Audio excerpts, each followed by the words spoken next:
चुनाव में दो तीन बड़े मुद्दे हैं। सबसे बड़ा बेरोजगारी, नंबर पर महंगाई, दूसरे भागीदारी। 24 घंटा मगर डिस्ट्रैक्शन करने में लगी रहती है। कभी प्रधानमंत्री समुद्र के नीचे चले जाते हैं, कभी आसमान में सी प्लेन पे चले जाते हैं, मगर जो मुद्दे हैं उनके बारे में ना प्रधानमंत्री ना बीजेपी बात करती। कुछ दिन पहले प्रधानमंत्री ने ANI को बहुत लंबा इंटरव्यू दिया। स्क्रिप्टेड था मगर फ्लॉप शो था। प्रधानमंत्री जी ने उसमें इलेक्टोरल बॉन्ड्स समझाने की कोशिश की। प्रधानमंत्री जी कहते हैं कि इलेक्टोरल बॉन्ड्स का सिस्टम ट्रांसपेरेंसी के लिए लाया गया, राजनीति को साफ करने के लिए लाया गया। अगर यह सच है तो उस सिस्टम को सुप्रीम कोर्ट ने रद्द क्यों किया? और दूसरी बात, अगर आप ट्रांसपेरेंसी लाना चाहते थे तो जिन लोगों ने आपको पैसा दिया, बीजेपी को पैसा दिया, हजारों करोड़ रुपए दिए, उनका नाम आपने क्यों छुपाया था? और जिन तारीखों पे उन्होंने आपको पैसा दिया उसको आपने क्यों छुपाया था? पता लगता है हजारों करोड़ रुपए का कॉन्ट्रैक्ट किसी कंपनी को मिलता है, उसके एकदम बाद वो कंपनी बीजेपी को पैसा देती है। सीबीआई की इंक्वायरी होती है, ईडी की इंक्वायरी होती है, किसी कंपनी पर शुरू होती है, उसके 10-15 दिन बाद कंपनी करोड़ों रुपए बीजेपी को देती है और फिर सीबीआई की इंक्वायरी, ईडी की इंक्वायरी बंद हो जाती है। सड़क पे इसको एक्सटोर्शन कहते हैं। एक्सटोर्शन कहते हैं। पहले गुजारिश करूंगा यादव जी को कि वो आपको राहुल जी कुछ कहेंगे और उसके बाद आप सवाल करेंगे। अखिलेश जी। मैं धन्यवाद देता हूं और सबसे पहले प्रेस के साथियों को आपके माध्यम से पूरे देश और प्रदेशवासियों को मैं रामनवमी की बहुत बहुत बधाई और शुभकामनाएं देता हूं। ऐसा त्योहार, ऐसे दिन जहां से अच्छी शुरुआत होती है। मुझे खुशी है इस बात की कि आज कांग्रेस पार्टी के नेता राहुल गांधी जी और समाजवादी पार्टी की आज हम मिलकर के प्रेस कर रहे हैं।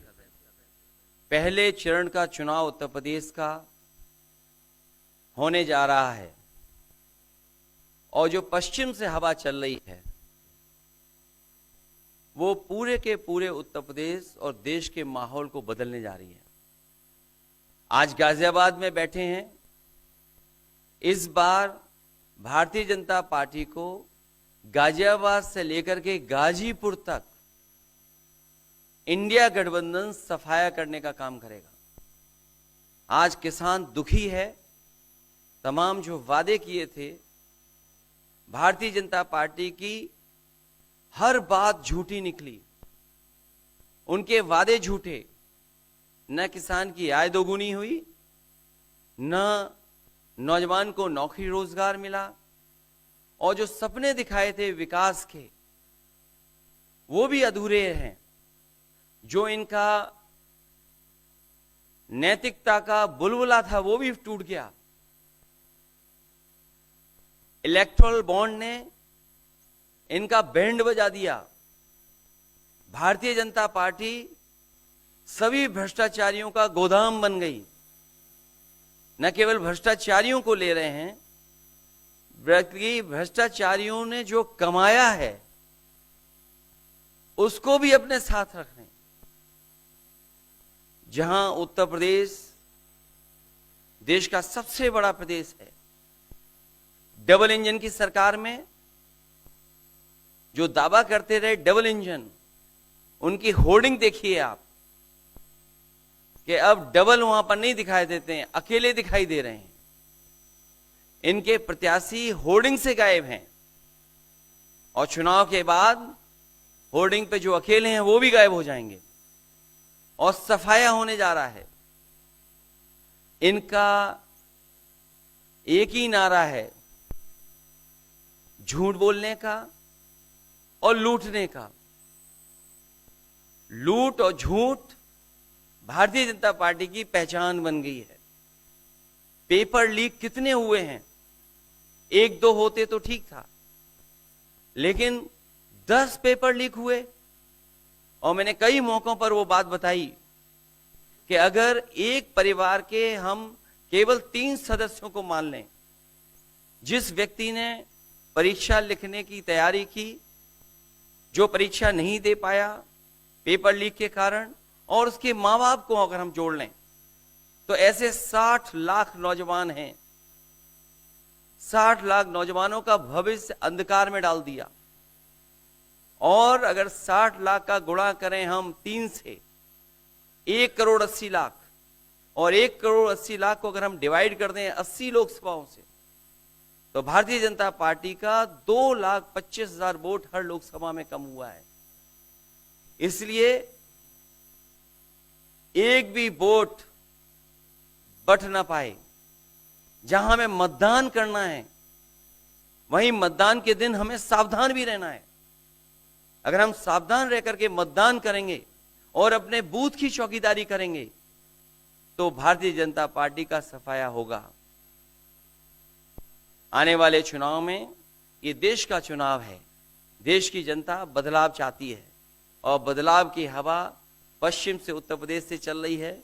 और मुझे पूरा उम्मीद है आने वाले समय में इंडिया गठबंधन और नई सरकार देश में दिखाई देगी। शुक्रिया। नमस्कार। रामनवमी की आप सबको, देश को बहुत बहुत शुभकामनाएं। ये चुनाव विचारधारा का चुनाव है।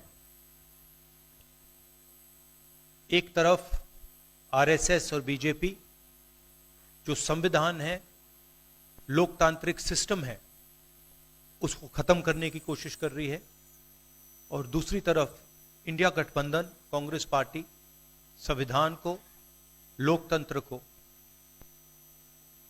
डिफेंड करने की कोशिश कर रही है, उसकी रक्षा कर रही है। चुनाव में 2-3 बड़े मुद्दे हैं। सबसे बड़ा बेरोजगारी, दूसरे नंबर पर महंगाई, भागीदारी। मगर बीजेपी 24 घंटा डिस्ट्रैक्शन करने में लगी रहती है। कभी प्रधानमंत्री समुद्र के नीचे चले जाते हैं, कभी आसमान में सी प्लेन पे चले जाते हैं, मगर जो मुद्दे हैं उनके बारे में ना प्रधानमंत्री ना बीजेपी बात करती है। कुछ दिन पहले प्रधानमंत्री ने एएनआई को बहुत लंबा इंटरव्यू दिया। स्क्रिप्टेड था मगर फ्लॉप शो था। प्रधानमंत्री जी ने उसमें इलेक्टोरल बॉन्ड्स समझाने की कोशिश की। प्रधानमंत्री जी कहते हैं कि इलेक्टोरल बॉन्ड्स का सिस्टम ट्रांसपेरेंसी के लिए लाया गया, राजनीति को साफ करने के लिए लाया गया। अगर यह सच है तो उस सिस्टम को सुप्रीम कोर्ट ने रद्द क्यों किया? और दूसरी बात, अगर आप ट्रांसपेरेंसी लाना चाहते थे तो जिन लोगों ने आपको पैसा दिया, बीजेपी को पैसा दिया, हजारों करोड़ रुपए दिए, उनका नाम आपने क्यों छुपाया था? और जिन तारीखों पे उन्होंने आपको पैसा दिया उसको आपने क्यों छुपाया था?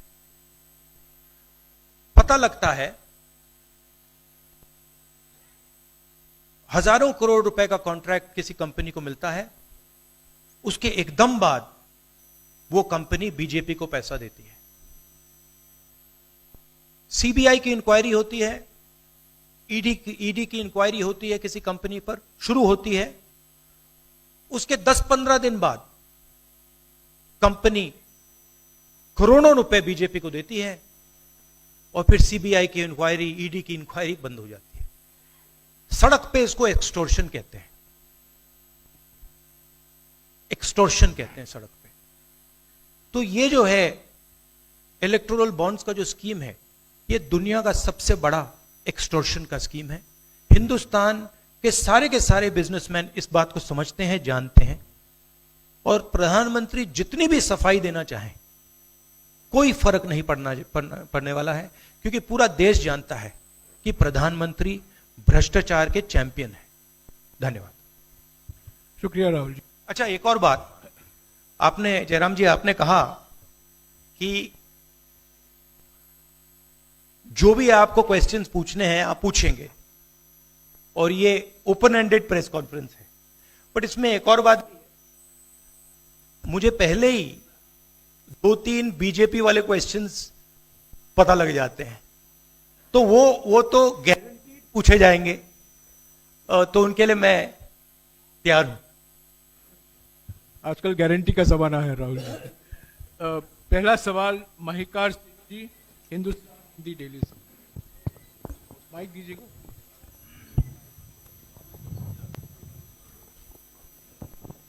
राहुल जी, स्वागत है आपका। दोनों नेताओं, जबकि आज प्रचार का पहला चरण समाप्त होने वाला है, आपने मेरे मित्रों को थोड़ा सा कसरत करा दी, वो दिल्ली से यहाँ आए हैं। आपने गाजियाबाद में ही क्यों पीसी की? यूपी और दिल्ली छोड़ के गाजियाबाद में पीसी हो रही है। दूसरा सवाल ये है राहुल जी से कि लोग तो गुजरात छोड़कर पीएम बनने के लिए बनारस आते हैं, आप बाय नाइट चले गए, तो क्या अमेठी या रायबरेली से आप लड़ेंगे? ये बीजेपी वाला क्वेश्चन है, ये पत्रकार का सवाल। पहले ही opening ball BJP question. Very good, शाबाश। देखिए, अमेठी की बात कांग्रेस का डिसीजन है, जो भी मुझे ऑर्डर मिलेगा मैं वो करूंगा। सीईसी मीटिंग, हमारी पार्टी में सीईसी मीटिंग्स में ये डिसीजन लिए जाते हैं। बट पहला बीजेपी का question, good question, thank you. Amar Ujala से निशा, आप थोड़ा शांत हो जाइए यहाँ प्लीज। बहुत बहुत स्वागत है।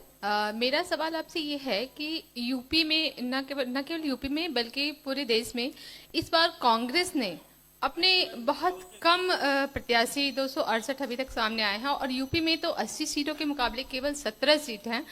ऐसा क्यों? क्या ऐसा मान के चल रही है कांग्रेस कि आप कमजोर चल रहे हैं, या यूपी में कमजोर है कांग्रेस इसलिए सपा या आपके गठबंधन बाकी सहयोगी पार्टी सीट नहीं देना चाह रही है? नहीं, हमने डिसीजन लिया है कि इंडिया गठबंधन चुनाव लड़ेगा, और हमने सीट शेयरिंग की है, और ओपन माइंडेड तरीके से, दिल खोल के हमने सीट शेयरिंग की है। हम चाहते हैं कि थोड़ी सी हम फ्लेक्सिबिलिटी दिखाएं और ओपन माइंडेड तरीके से हम चुनाव लड़ें, इसीलिए हमने स्पेस हम अपने पार्टनर्स को दी है, पर इसका कोई कमजोरी का मतलब नहीं है। पीटीआई से अनवर। राहुल जी, मेरा सवाल आपसे है कि पिछले बार जो आप दोनों लोगों का गठबंधन था वो सफल नहीं हो सका उत्तर प्रदेश में।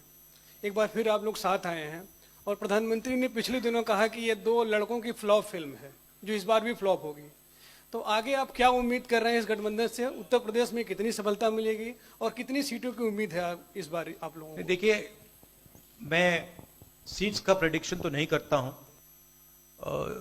जनरल बात कह सकता हूं कि 15-20 दिन पहले कि 180 तक जाएंगे, अब मुझे लग रहा है 150 तक जाएंगे। हर स्टेट में हमें रिपोर्ट मिल रही है कि हमारा चुनाव इंप्रूव कर रहा है और अंडर करंट है। जहां तक गठबंधन की बात है, यूपी गठबंधन की बात है, बड़ा पावरफुल गठबंधन है और बहुत अच्छा परफॉर्मेंस होगा हमारा उत्तर प्रदेश में। दैनिक जागरण से आदित्य त्रिपाठी। आप दोनों का बहुत बहुत स्वागत है। मेरा प्रश्न यह है कि उत्तर प्रदेश में एनडीए गठबंधन रोकने के लिए आपकी क्या रणनीति है? सॉरी, क्या? उत्तर प्रदेश में एनडीए गठबंधन को रोकने के लिए आपकी क्या रणनीति, आप दोनों लोगों की? उत्तर प्रदेश में नेशनल लेवल पे मैं आपको हमारा फाउंडेशन बता देता हूं, और वही आइडियाज हम उत्तर प्रदेश में भी चलाएंगे। देखिए, पिछले 10 सालों में नरेंद्र मोदी जी ने नोटबंदी करके, गलत जीएसटी लागू करके, और जो बड़े बड़े अरबपति हैं, अदानी जी हैं, उनका पूरा सपोर्ट करके जो रोजगार पैदा करने का सिस्टम था उसको उन्होंने कंप्लीट खत्म कर दिया है। तो सबसे पहला काम, जो रोजगार हिंदुस्तान के युवाओं को मिलना चाहिए, उसको एक बार फिर स्ट्रेंथन करने का है। उसके लिए हमने अपने मैनिफेस्टो में 2-3 आइडियाज दिए हैं। एक आइडिया रेवोल्यूशनरी आइडिया है, राइट टू अप्रेंटिसशिप। तो जो अमीर घर के बच्चे होते हैं वो अप्रेंटिसशिप करते हैं, ट्रेनिंग मिलती है, पेड ट्रेनिंग होती है। तो हमने डिसाइड किया है कि हिंदुस्तान के उत्तर प्रदेश के सब ग्रेजुएट्स को, डिप्लोमा होल्डर्स को हम अप्रेंटिसशिप का अधिकार देंगे। जो भी अप्रेंटिसशिप करना चाहेगा उसको प्राइवेट सेक्टर में, पब्लिक सेक्टर में, सरकार में अधिकार मिलेगा, अप्रेंटिसशिप का अधिकार मिलेगा, ट्रेनिंग होगी, और 1 लाख रुपए साल का, 8,500 रुपए महीने का उस युवा के बैंक अकाउंट में हम डालेंगे। और ये करोड़ों युवाओं के लिए हम अधिकार दे रहे हैं। इससे एक ट्रेन्ड मैन पावर तैयार होगा, प्राइवेट कंपनीज को भी इसका फायदा होगा, सरकार को भी इसका फायदा होगा, और एक प्रकार से युवाओं के लिए ये एक जॉब मार्केट में एंट्री का सिस्टम हो जाएगा। दूसरी चीज, 30 लाख सरकारी रोजगार हैं जो नरेंद्र मोदी भर नहीं रहे हैं, वो वैकेंसीज हम युवाओं को देने जा रहे हैं। पेपर लीक की बात हुई है, उसके लिए हम कानून बनाएंगे, उसको हम खत्म कर देंगे। तो ये बात हुई युवाओं की। एक और हमारा आइडिया, क्रांतिकारी आइडिया, और ये उत्तर प्रदेश की महिलाओं को बहुत फायदा मिलेगा इससे। हर गरीब परिवार की हम लिस्ट बनाएंगे, और हर गरीब परिवार में से हम एक महिला को चुनेंगे, और उसके बैंक अकाउंट में महीने के 8,500 रुपए, साल के 1 लाख रुपए सरकार हर महीने बैंक अकाउंट में डालने जा रही है। किसानों की बात, किसान सिर्फ 2 चीजें मांग रहा है। नरेंद्र मोदी से 10 साल मांगा, हमें सही दाम दिलवा दीजिए, और जैसे आपने 16 लाख करोड़ रुपए, मतलब 24 साल का मनरेगा आपने अदानी जैसे लोगों का माफ किया, वैसा ही आप हमारा भी माफ कर दीजिए। और नरेंद्र मोदी मना करते हैं, उन पर फायरिंग करवा देते हैं, उनको डरा देते हैं। तो हमने लीगल एमएसपी का निर्णय ले लिया है। हिंदुस्तान में पहली बार लीगली गारंटीड एमएसपी होगी, और हम उनका, किसानों का कर्जा माफ करने जा रहे हैं। यही मेन मुद्दे हैं चुनाव में। बीजेपी का मैनिफेस्टो देखेंगे तो उसमें आपको उसका जो फाउंडेशन है, 2 चीजें हैं। एक कि वो शायद 10-15 साल बाद ओलंपिक गेम्स इंडिया लाएंगे, और दूसरा 1 या 2 व्यक्तियों को वो चांद पे पहुंचा देंगे। तो ये बेसिकली चुनाव चल रहा है। शुक्रिया राहुल जी। अगले 3-4 सवाल आप कृपया अखिलेश जी से पूछेगा। ANI से शालिनी।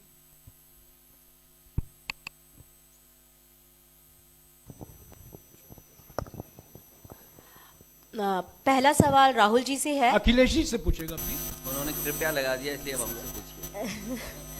दोनों से पूछूंगी सर।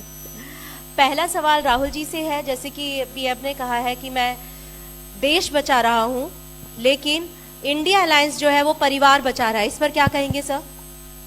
और जो दूसरा सवाल, सेकंड बीजेपी क्वेश्चन।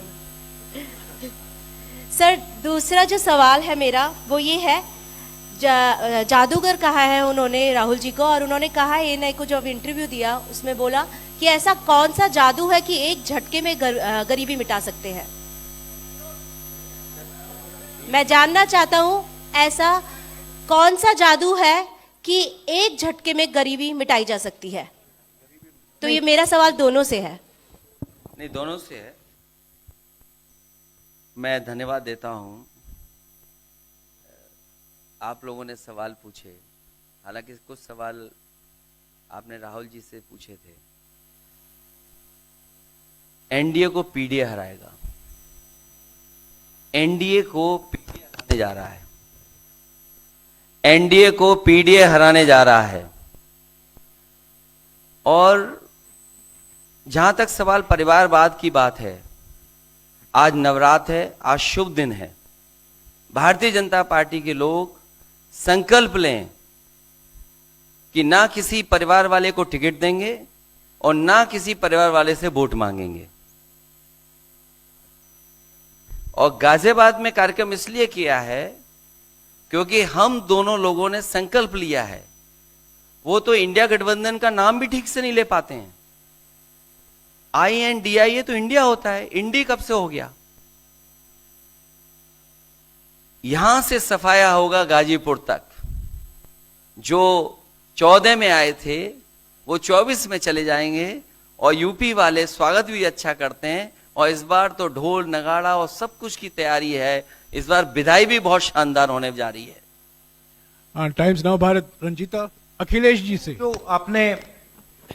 आपने जो गरीबी को एक झटके में मिटाने की बात की, देखिए ये कोई नहीं कह रहा है कि गरीबी को एक झटके में मिटाया जाएगा। हम ये कह रहे हैं कि गरीबी को गहरी चोट पहुंचाई जा सकती है, और तरीके मैंने आपको बताए हैं। नरेंद्र मोदी जी ने पूरा का पूरा फोकस 22 लोगों पे किया है, 22-25 लोगों पे किया है। आज की सच्चाई है कि 22 लोगों के पास उतना धन है जितना 70 करोड़ लोगों के पास है। गरीबी का यह भी कारण है कि नरेंद्र मोदी जी ने सारा का सारा धन कॉन्सेंट्रेट कर दिया है, 20-25 लोगों को पकड़ा दिया है। मैं जाति जनगणना की बात कर रहा हूं, और मैंने ये बात बहुत बार उठाई है। भागीदारी की बात होती है। हिंदुस्तान के किसी भी इंस्टीट्यूशन में आपको ना पिछड़े वर्ग के लोग मिलेंगे, ना दलित मिलेंगे, ना आदिवासी मिलेंगे, ना गरीब जनरल कास्ट के लोग मिलेंगे। मैंने मीडिया के बारे में बात उठाई। मीडिया में आपको बड़े बड़े एंकर्स दिखते हैं। आपको मीडिया की कंपनीज के मालिक की लिस्ट निकालिए, आपको दिख जाएगा कि उधर ना एक पिछड़ा मिलेगा, ना एक दलित मिलेगा, ना एक आदिवासी मिलेगा। तो हम क्रांतिकारी काम करने जा रहे हैं। जाति जनगणना, महिलाओं को गरीब महिलाओं को 1 लाख रुपए, युवाओं को अप्रेंटिसशिप का कानून, अप्रेंटिसशिप का अधिकार, उनके बैंक अकाउंट में 1 लाख रुपए, किसानों को MSP। तो ये सब गरीबों को पैसे देने के तरीके हैं। नरेंद्र मोदी जी ने पिछले 10 साल में गरीबों को कुछ नहीं दिया, तो ये हम करने जा रहे हैं। हाँ रंजीता, अखिलेश जी से। हाँ, अखिलेश जी से ही सवाल है। राहुल जी ने अभी जितनी भी चीजें कही, अखिलेश जी से। नहीं, मैं सवाल पहले जितनी भी चीजें कही वो तमाम चीजें कांग्रेस के घोषणा पत्र में है। क्या इंडिया गठबंधन का अपना कोई साझा जो है वो मैनिफेस्टो होगा? अखिलेश जी, क्या जो राहुल जी कह रहे हैं क्या वही तमाम चीजें सपा की भी है, या सपा कुछ अलग भी घोषणाएं कर रही है चुनाव में? इंडिया गठबंधन नई उम्मीद है, और जैसा कि राहुल जी ने कहा कि उनके मैनिफेस्टो में बहुत सारी चीजें हैं जिससे गरीबी दूर की जा सकती है। उसी से जोड़ करके मैं ये कहना चाहता हूं कि जिस समय हमारा देश का किसान खुशहाल हो जाएगा, जिस दिन देश के किसान को अपनी लाभकारी मूल्य मिलने लगेगा फसल का, और मैं समझता हूं जितने भी राजनीतिक दल हैं और खासकर जो इंडिया गठबंधन के साथी हैं, वो ये बात कह रहे हैं कि हम एमएसपी की गारंटी देंगे या किसानों को लाभकारी मूल्य देंगे, और जिस दिन भारत सरकार किसानों की आय बढ़ा देगी, गरीबी दूर होना शुरू हो जाएगी। और मैं कई मौकों पर कह रहा हूं कि जाति जनगणना भी एक हमारा मुद्दा है। बिना सामाजिक न्याय के, बिना जाति की गैर बराबरी खत्म किए हुए हम अपने समाज को आगे नहीं बढ़ा सकते। और जैसा राहुल जी ने कहा कि खुशहाली के लिए जाति गणना जरूरी है, तो जाति गणना, सामाजिक न्याय और पीढ़ी की लड़ाई को लेकर के हम चलेंगे। उससे गरीबी भी दूर होगी और मान सम्मान भी मिलेगा। विक्रांत, चीज और देखिए, ये जो हमारा मैनिफेस्टो है, ये जरूर कांग्रेस पार्टी का मैनिफेस्टो है, मगर इसमें जो आइडियाज हैं वो इंडिया गठबंधन उनकी आइडियोलॉजी के आइडियाज हैं। और अगर समाजवादी पार्टी का कोई सजेशन हो या किसी और भी इंडिया गठबंधन की पार्टी का सजेशन हो, उसको हम सब ऑन बोर्ड करेंगे। तो हमारा मतलब जॉइंटली काम होता है, हम बातचीत करके, कंसल्ट करके काम करते हैं और फ्लेक्सिबिलिटी दिखाते हैं। और हम लोग G20 की तरह नहीं है, केवल 2 का चलता हो, बाकी सब 0 हो। अखिलेश जी समझने में वक्त लगेगा। अखिलेश जी G20 अखिलेश जी एक मिनट अखिलेश जी अखिलेश जी को बुलाया है। अखिलेश जी अखिलेश जी राहुल जी आप दोनों लोग, अखिलेश जी सामने, अखिलेश जी राहुल जी आप दोनों लोग 2017 में साथ आए थे, दोनों ने लखनऊ में प्रेस कॉन्फ्रेंस भी की थी, लेकिन 19 और 22 में आप दोनों अलग अलग हो गए, 24 में फिर साथ आए हैं। आखिर क्या वो मोमेंट क्या था जब दोनों के दिल में आया कि हाँ हमको साथ आना चाहिए, जरूरी है? 7 साल बाद दोनों के दिल में कब ये मोमेंट आया कि हाँ चलना है साथ? मूवमेंट क्यों बताना, हम साथ आ गए और साथ आ गए, यही मूवमेंट है।